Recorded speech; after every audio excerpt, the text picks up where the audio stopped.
Hello, Justin. I'd like to purchase the vacant QSR building you have listed on the internet, located on Landers Road in North Little Rock, Arkansas. I started figuring out a long time ago that I could buy properties in Arkansas off of the tax records, people that didn't pay taxes off of property, especially vacant land. After a couple, 2 years of not paying taxes, the state starts taking them away. It goes to the state land commissioner and they run them up for auction. And a lot of people don't even bid on them in Arkansas. At least in the past, they bid on them a lot more now.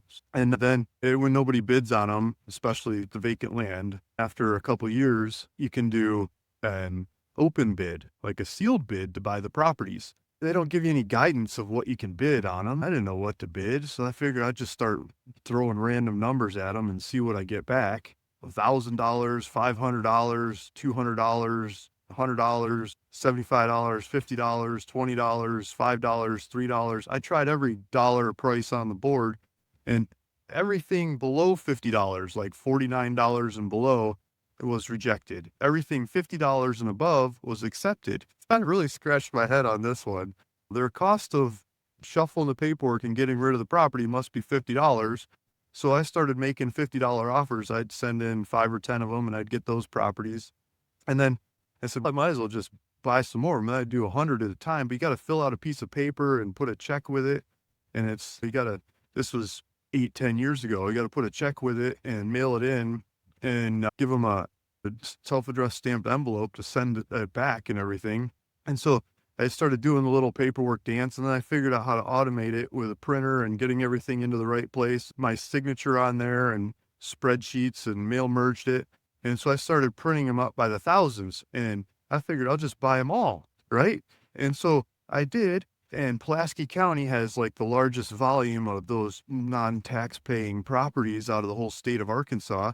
And so I just started going county by county, and I started buying them all. And you can go look at my website, ruralvacantland.com. There's histories of thousands of those properties, me making videos like this about selling those properties in different ways. I bought them for $50, $50 properties. Some of those properties I sold for $500. Some of them I sold for $20,000. Some of them I sold for $30,000, $40,000. Some of them were churches and warehouses and high traffic retail kinds of land, and others were houses or half of a house, or you just get part of it. All kinds of weird stories. And I figure out title and solve all kinds of things, did lots of owner financing. And to cut the story short, if you go look my name up on a whole bunch of different companies I've used, but the same mailing address across Pulaski County or any other county in Arkansas, like every single county in Arkansas, I bought all the properties and I started putting them back out on the market, every single one of them that I could do that. And I started scheduling when the next waves of them would come available. And I did all the paperwork ahead of time, and I scheduled the mail to get there the same day. Like sometimes it would get there a day or two before it would come, and takes them a day or two to open the mail, and then they would open it and it'd be like, okay, the date's right. And other times it'd be like, no, you got here a week early, and I'd have to redo it and send it back. Or I'd get there a week late and somebody else was doing the same thing and I wouldn't get them. Other people started figuring out that eventually they changed the auction system in Arkansas. So now it's all online and it's a lot more open and honest, really. It's better for the state to get more money out of the properties. So the bids go up more than they used to, but I used to buy those things by the thousands. I literally printed the offer paperwork, stapled a check to it, and put those with self-addressed stamped envelope ready to come back to me in banker's boxes, the same kinds of paper boxes. And I'd UPS ground them to them. And they probably thought I was absolutely crazy making offers on that many properties. Today, I'm making an offer on this property, this vacant QSR property that's been used as a used car lot, car sales kind of location.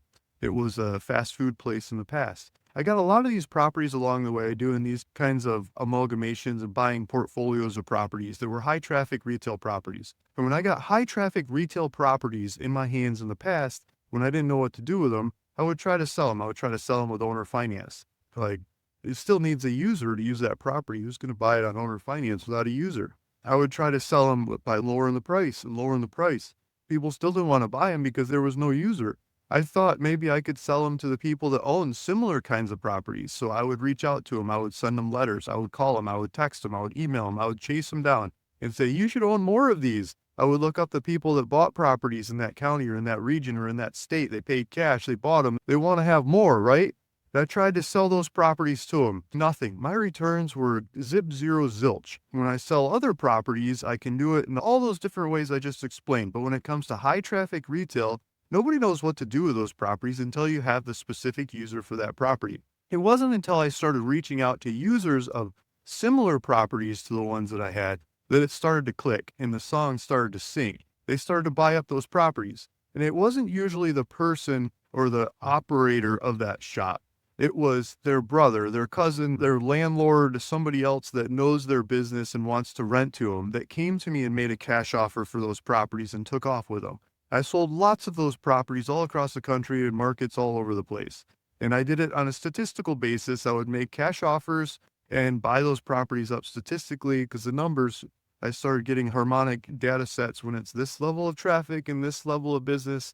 And these kinds of statistics, I can sell them for this, and I could buy them for down here, and I could sell them up here. And it's an arbitrage, and I would do them in volume. So that's why I've got those kinds of tracks in the data sets, in the public records all over the place. It's a volume trade. But the real money out of it is when I started finding the tenants. And when you find the tenants for them, and you go all the way with the tenants instead of just selling it to their other landlords for cash or quick, fast cash close, but building the shop for them and leasing it to them, negotiating the lease and the terms and getting them in there to use the property and then collecting rent out for the rest of forever. That's when it really starts to happen. That's when the numbers really like to work. And so looking at your property and looking at the traffic here, looking at the levels of business that are going on around this property, I see that. I see those statistics. I see it because I've got the data sets on those. I've created the data sets on those because I've done those trades. I've been on one side or the other of those trades all over the place.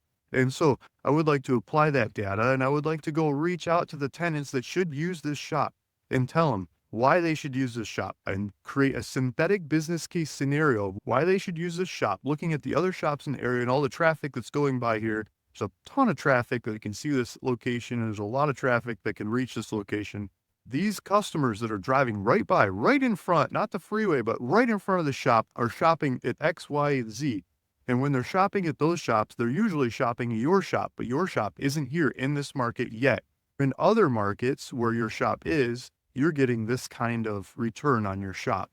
And because your shop's missing here, when it's added here, these people will start to come to your shop. And you'll have this level of business and you should be able to pay this amount of rent based on that level of business. I want to show that to them. I can create that data and show it to them, and they love to see that. And it makes it really easy to understand taking on a new shop. And then on top of that, I would like to offer them the finance to make it happen. I'll pay for the shop and make it really easy for them to use this. I'll change the color, change what they need changing, and make it happen so they can create a new revenue stream for their business. Really easy for them to grow their business. When I make it really easy for them to grow their business, it's not about real estate anymore. It's about their greed making more money that gets my transaction to happen that allows me to buy this property from you. And so when I present it to those clients of mine that I've already done deals with, that I would like to do more deals with, and say, let's do this shop too, the same way we did it before. Let's use the same contract. Let's change the location. Let's make it happen again. And they say, yes, Luke, I agree with your numbers. This looks great. Let's grow my business.